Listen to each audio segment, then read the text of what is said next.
कृष्णा। हम सभी रोज समाचार पत्र पढ़ते हैं, अखबार, लेकिन कुछ नए की तलाश में हमें रोज वही बासी सामान मिलता है। दूसरों का दुख पढ़ के हमें अपना दुख कम लगने लगता है और दूसरों का सुख पढ़ के हमारी अपनी सपनों की नगरी सज जाती है। लेकिन असलियत में दोनों ही झूठ हैं। कुछ दिनों की बात तो छोड़ दीजिए, दोपहर होते होते वो अखबार बासी हो जाता है और पहुंच जाता है रद्दी की टोकरी में। लेकिन इसमें अखबार का भी कोई दोष नहीं। ये दुनिया ही कुछ ऐसी है। यहाँ हर बात का जन्म होता है और कुछ समय में वो पुरानी होकर मर जाती है। शायद ही कोई होगा जो पुराने अखबार को बहुत संभाल के रखता हो। लेकिन बात अखबार तक ही नहीं। कोई भी उपन्यास, साहित्य, पत्रिका या स्कूली ज्ञान की किताबें, जैसे ही हम इनसे आवश्यक ज्ञान ले लेते हैं वो हमारे लिए निरर्थक हो जाती हैं, बेकार हो जाती हैं। इसीलिए तो कक्षा पास करने पर हम अपनी किताबें दूसरों को दे देते हैं, क्योंकि हमारा काम तो हो गया, अब हमें उनसे क्या काम।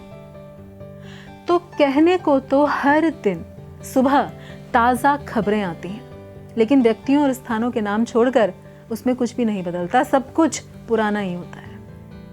जबकि वास्तविक हम यानी आत्मा सत, चित व आनंद से भरी है, यानी ऐसे ज्ञान और आनंद से जो कभी पुराना नहीं होता, कभी मरता नहीं, बदलता नहीं। इसलिए हमेशा हर क्षण कुछ नए ज्ञान और आनंद की खोज करती है, लेकिन हाथ आता है सब पुराना।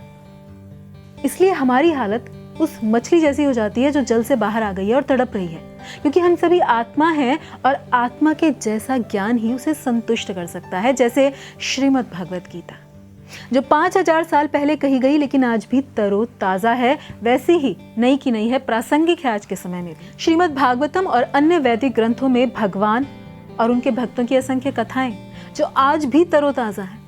इन्हें जितनी बार भी सुने उसका आनंद बढ़ता ही जाता है।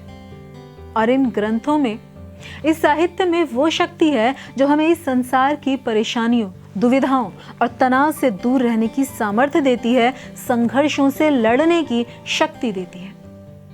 जबकि वही इस संसार का साहित्य और ज्ञान केवल उलझने, चिंता और तनाव को बढ़ाता ही है।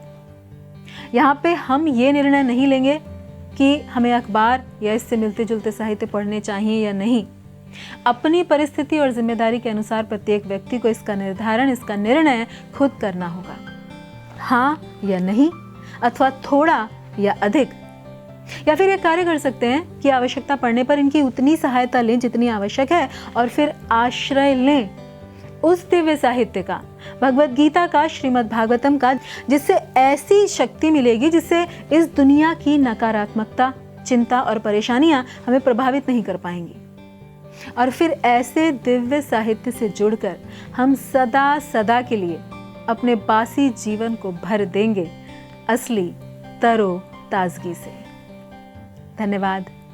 हरे कृष्णा। ऐसे ही और भक्तिमय कार्यक्रमों के लिए देखिए हरे कृष्णा टेलीविजन। इसे प्राप्त करने के लिए आप अपने केबल अथवा DTH ऑपरेटर से संपर्क करें तथा और अधिक जानकारी के लिए आज ही डायल करें 8767 845 845।